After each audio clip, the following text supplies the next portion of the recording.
gol nderto e yaagol jokka kañum wona feere to doga pottitoyo to honno ɓuri moƴƴude naqulu wi en hada ɗum ɗo yahtarifu no luutondiri e no yimɓe ɓen wayi noon e position yimɓe ɓen ko fitna o wanno hakkude e ali e muawiya julɓe ɓe wanno pecce ɗiɗi woɓɓe goo indi menen ɓay ko julɓe e julɓe nangodiri ɓe ngala ukkade ɗum nani ɓay mo tawtoyɗa o mo wonɗa e haɓude on aray ko julɗo no jeeya ɓen abdoulah bne oumar memali few yahaade hen o woɓɓe goo inni ɗo ɓe golliri haqqille woɓɓe inna ko oɗo jogii goonga ɗum no jogiiɗo goonga on si o wallaka goonga kan fenande en waway ka ɗon ɓe luutodirimo ɓe no yiiri noon woɓɓe yiya ko oɗa jogii goonga woɓɓe tawta on woɓɓe tawta ijtihad idan no luutodiri e alhaaliji ɗin noon o wi e wiyay ɗum ɗo no luutodira honno ɓuri moƴƴude ida kana fi l ihtilati faidatun so tawi jillodirgol e yimɓe ɓe nafoore no toon wa da'watun ila llah e noddangol allah no toon wa bayanun lil haqqi e feññingo goonga no toon fal ihtilatu afdal haray ko jillodirgol ngol ɗo ɓuri moƴƴude wa ida kana al ihtilatu binnasi so tawi no jillodirgol e yimɓe ɓen wa da'watun noddugol ɓe la tufidu chey nafata hay hunde fal itizalu ahsanu haray wonugol feere ko ɗum ɓuri moƴƴude weddagol ngol haray ko ɗum ɓuri moƴƴude wa hada fi lladi indahu ilmu ɗum ɗo ko wona e wore ɗo ko marɗo gandal dey amma alladi laysa indahu ilmu amma mo anda hunde fa hada ya'tazilu ala kulli haalin oɗo yo jooɗo yo wonu feere e allah haaliji ɗin fof li alla yuftana fi wota o fitine wahuwa la yadrita o anda wala yarif o anda o yano e fitnata o anda o landoye to goɗɗum o wowla tawana ko wowleteno ma o yiya ko hana wowlede o sikkana ko wowlete o fankata ko hana wowlede o sembina ɓe hanaka sembinede o haɓa ɓe hanaka haɓede o ño'a woɓɓe o waddira woɓɓe o sabota woɓɓe o aybina woɓɓe o ala me'iyar peesirgal ko andintamo ko ɗum ɗo hani wadde ɗum ɗo hana wadde ko ɗum ɗo hani wolde ɗum ɗo hana wowlude ɗum ɗo ɓeɗo hani sembide ɓeɗo hana sembinede no gasa kanko ko o waɗɗi ko puccu mbeleɗe kanko doginirimo o yara ɗum oɗo yo jooɗo ka suudu makko fal jahilu yalzamu baytahu majjuɗo on yo won ka suudu makko amma al alimu amma gando on fakama dakarna min altafsil kono jantoɗen noon e ɗi e ko fense feƴƴuɗo on si tawi gando on himo andi so o yalti o noddi yimɓe ɓen o waajike o ɓangini goonga kan no gasa sabu martaba makko on sabu yiɗede makko nden sabu tedduga ko jogii kon e yimɓe ɓen hoolare ko yimɓe hoolimo kon ɓe jaɓay goonga kam foola oɗo na yo jooɗo ko yo yaw simo andi hii ko gandogoy himo andi kono himo andi kadi so wowli yimɓe en hakkitande mum ala feƴƴiɗo joni yawti ka wiyete men ala karama koɓe ɗum haala nafi kara haala karama ko ni haala politique yo feƴƴo jooɗo ka makko qawluhu wa iyaka wal asabiyata ay mi rentinima atta'assuba lil batili jingangol mere asab ko tamagol e hunde yiɗande sembinande ɓantande mantande mi rentinima jingangol fenande jingangol mere wal intisaru li ra'yika e jingangol fiyo feere ma nden foolu intisar minan nasre jingangol fiyo feere mum nden foolu mi rentinima ɗum awli jama'atika ma jama ma on woni ko jama ma ka enɗan jama ma ka gorol jama ma on ka quartier ma jama ma on ka parti ma ay allati tantami ilayha jama mo askintiɗiɗa on e mum imma ko askintinnoɗa e o jama ɗo ko sabu enɗan ma ko sabu diina onon fof woni fedde wotere ka diina ma ko sabu politique ma ko sabu ko sengo woto iwruɗon ma ko sabu intérêt hun dow gokkun ko onon kafi kunɗa tawi noon kamɓe ko ɓe mooɓi e hoore mum kon wona e hoore goonga o wimi rentinima daranagol ɓen ɗon jingana ɓe o wi ij'al waɗu alhaqqa goonga kan huwa maqsudaka ko ɗum woni fandare ma nden annuye ma on wa hadafaka ko ɗum woni kadi fandare ma nden ko ɗum huulanɗa ko ɗum anniɗa ko ɗum ɗaɓɓitata sawa'un foti noon kana ma'aka woni noon on ɗon goonga ko e an wondi e muɗum aw ma'a gayrika ma on goonga ɗon ko woɓɓe goo ɓe haɓitata ɓe wondi e mum an waɗu ko anni e ma ko goonga falaɗa a waɗi ijtihad an a yi wonde ko ɗum ɗo ɓuri moƴƴude toro allah si tawi ko ɗum ɗo woni goonga kan tabintinnan ɗon si ko ɓe lundiɓe lamɓen ko ɓen jogii goonga allah holla ko ɓen jogii goonga wallami kadi mi jokka ɓe wal haqqu sabu goonga dallatul mu'mini ko ɗaɓɓande julɗo dalla koko majjiri goonga no majjiri julɗo mo ɗaɓɓita tum aynama wajadahu akhadahu kala ka o tawi goonga kan o ƴettay tu o tefata ko e juuɗe hombo o yii ɗum ko goonga ko ɗum mi ɗaɓɓayno koko anni addiɗo yandi haysi ko e junngo gaño makko amma man yata'assabu li ra'yihi amma on mono jingana feere muɗum wa yarfudu lhaqqa o salo goonga o bugo fa hada min dini jahiliyat ɗum koye dina majjiyanko on jeeya wa min asabiyati ljahiliyat ɗum koye jingamu majjiyanko jeeya ko noon kamɓe ɓe jingidirayno ɓe ɗaɓɓata goonga de ko wigol ko siɗɗo amen nanga so Allah jaɓi e yiyay komin gerata kon e ngal wa laysat min al islam ɗum na l'islamu jeeya fal muslimu julɗo on yabhata lil haqqi o himo ɗaɓɓita goonga mo wiƴƴito ɗaɓɓita goonga kan wa yattabi'u lhaqqa o jokka kadi goonga kan ma man kana kala wo mo goonga kan wondi e mum kala wo wonduɗo e goonga kan o tefata ko ɓaleejo ko daneejo ko siɗɗo makko na siɗɗo makko kanko goonga kanko woni ɗaɓɓude o tawi goonga kanko ko oɗo wonde e goonga kan o jokka ɗon ha hande ɗum julɓe wowɓe noon ɓen ko seeɗaɓe hada huwa almuslimu sahih oɗo woni julɗo selluɗo julɗan kagal ngal yajalu ahawahu o waɗay mbeleɗe makko ɗen faale makko on taba an no iwtiri ɓaawo no jokkiti lima jaa bihi rasulu sallllahu alayhi wa sallam ko nulaaɗo allah addi ko kanko o waɗay faale makko on no iwtiri ɓaawo ko nelaaɗo adduno ko kama warada an النبي صلى الله عليه وسلم في الحديث الذي في الأربعين وأن أرد أن الله صلى الله عليه وسلم حديث وأنه كأربعين نووية وصححه النووي رحمه الله إمام النووي حديث أنه سلي هون ونون حديث قال أن لا رماك أن حديث لهم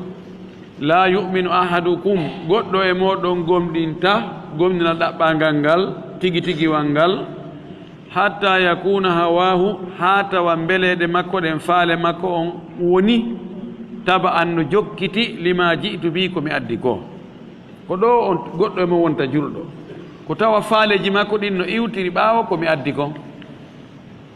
wona yo feƴƴito de kono ko wonde ɗum andoto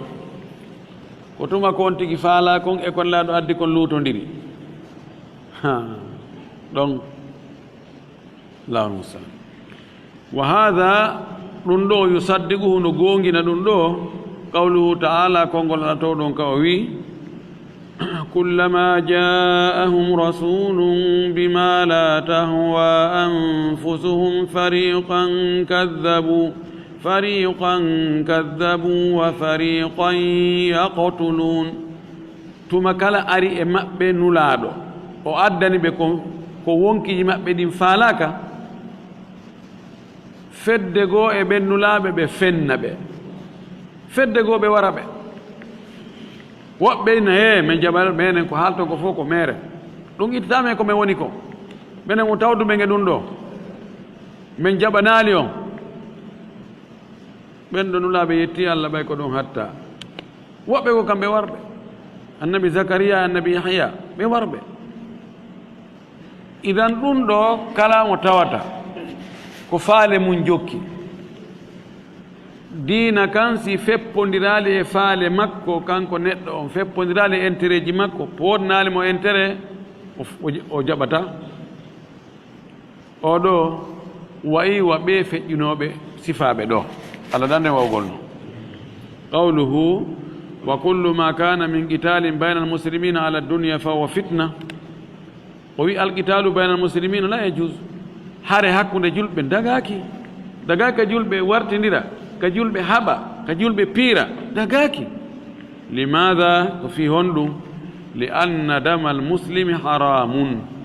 sabu hibbugol ƴiiƴan julɗo no harmi qala sallallahu alayhi wa sallam nulala lango maki la yahillu damu mri'in muslimin illa bi ihda thalathin dagaki hibbugol ƴiiƴan neɗɗo julɗo sina hara ko gotel e piiji tati o waɗi ɗum woni annafsu binnafsi wonki ittire fiikin ɗon ittino wonkigo e hoore tooñe ɗum ko jotiigu si tawi julɗo tawi ke pasi wari julɗo e hoore tooñe kanko kadi hara ƴiiƴam makko ɗan hanama hibbede ɗimmum ɗum wa sayibu zani e jombuɗo ma jombaɗo waɓɓe zina on tabiti e hoore maɓɓe ɓeɗo kadi ko wareteɓe ko julɗo kono ƴiiƴam maɓɓe ɗan dagike hibbugol wattariku li dinihi almufarigu lil jama'ati e tertiɗo dina muɗum yalti e dina mum fes sorti e jama julɓe yayi ɗaɓɓana e hoore mum dina on feere ma inni dina fof ko sama kala oɗo kadi ƴiiƴam makko ɗan dagge hibbugol sina ɗiɗo tati hara ƴiiƴan julɗo on wona hibbete ɗum fadamul muslim masumu ƴiiƴan julɗo koko reena koko hiwa asama koko mara koko hiwa wa kadhalika damul muahadi kono kadi ƴiiƴan aadodaɗo na julɗo dey kono o ƴettidama aadi hakkunde makko e hombo alladi baynahu wa bayna waliyi lmuslimina ahadun ko keefeero mo tawata hakkunde makko e laamiiɗo julɓe ɓen on aadi ɓe ƴettodi aadi wonde wonu ka leydi amen ɗo goɗɗo wattama e hunde lanɗo julɓen newni yo wonu ɗon aw baynahuma hakkunde on ɗon keefeero wa bayna ahadi afradi lmuslimina hakkunde makko e goɗɗo e julɓe ɓen woni amanu hoolaare naalanɗo julɓen on jonnimo aadi kono goɗɗo e julɓen tun wonɗo wo wonɗo haysi ko sonnaajo haysi ko suka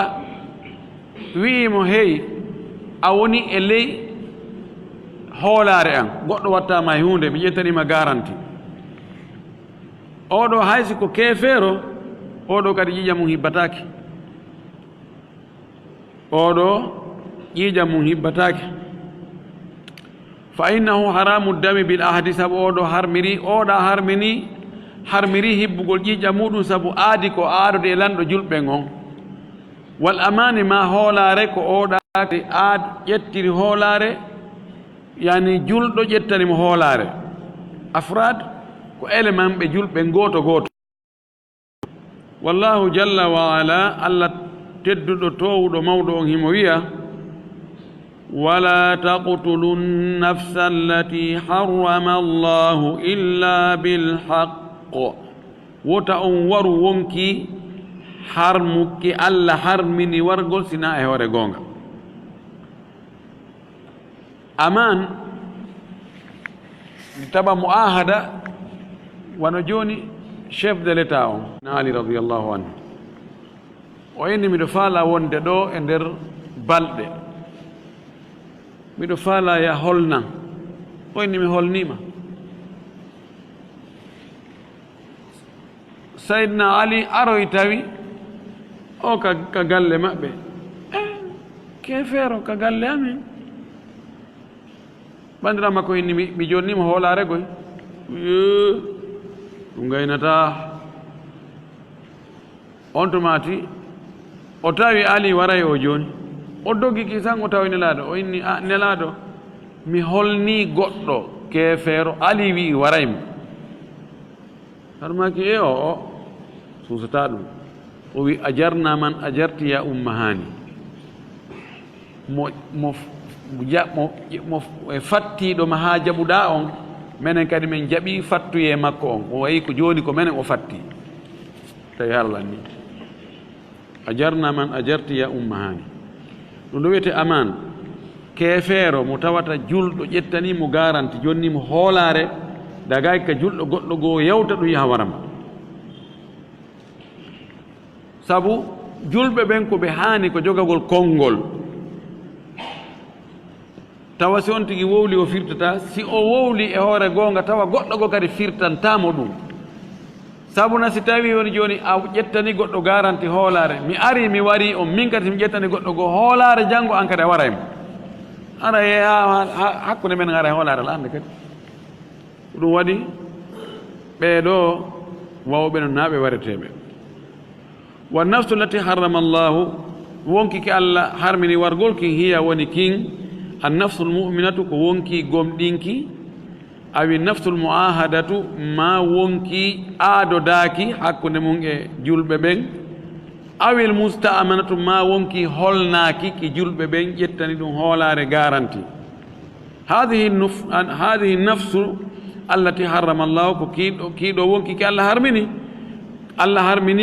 harmini wargol ki e jaggutugol e hoore makke e tooñugol ki fala yajuusu an tugtala illa bilhaqqi dagay ka kiiɗo wonki ki ware sina ko hara ko e hoore goonga tawan kiiɗo wonki noon no waɗoya goɗɗum o tawata haari ko ki masuma kono ki wawa warede hannde kadi ɗillintino ɗan tati ɓaawoji si o muahadu on o tawi ko wari goɗɗo e hoore tooñe o wartete e julɗo gomɗino ɗon o waɗi zina tabiti o warete e julɗo on o yalti diina kan o hakkili tan islam o yahi e goɗɗum ngoo o warete ko ɗum woni bilhaqqi on walhaqqu ko wiyete gonka huwa ma bayyanahu rasulu sallllahu alayhi wa sallama be ihda halasin ko woni goonga fandare ɗo on ko nelaɗo ɓangini kon e ɗi piiji tati ɗa gotel ɗin ɗon tati imma qisasu nafsin bi nafsin imma ara ko jottigu yottagol wonki fi wonki coggu wonki wa imma zani muhsanun ma hara ko waɗɗu zina tawi ko o saŋiɗo mana ko jombuɗo ma ko jombaɗo o meeɗi jombude ma o meeɗi jombede yurjamu oɗo watte rajmu o bugete kaaƴe hatta e muta ha o maaya wa imma murtaddu ma hara ko yaltuɗo dina yarton dinɗo fa yuqtal li riddati o warire sabu yarton digol makko so tawi ko l'islam ne ñaawde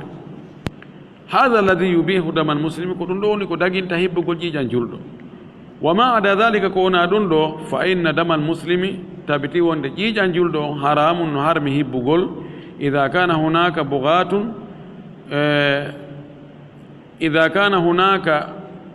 bugatun si tawino toon bewɓe ɓe jangir bugatu ko jammu baagi ko yaltuɗo e ɗoftare few révoltuɗo fes aw khawariju ma yaltuɓe e ɗoftare laamu ngu haraju ɓe yalti allah muslimina e hoore julɓe ɓen ɓe yalti e hoore julɓe ɓen ɓe rebeli few aw bagaw alal muslimin kaari ɗugato ina aha degaji ɓeeɗo allah yamiri yoɓe haɓe qala taala allah to ɗon o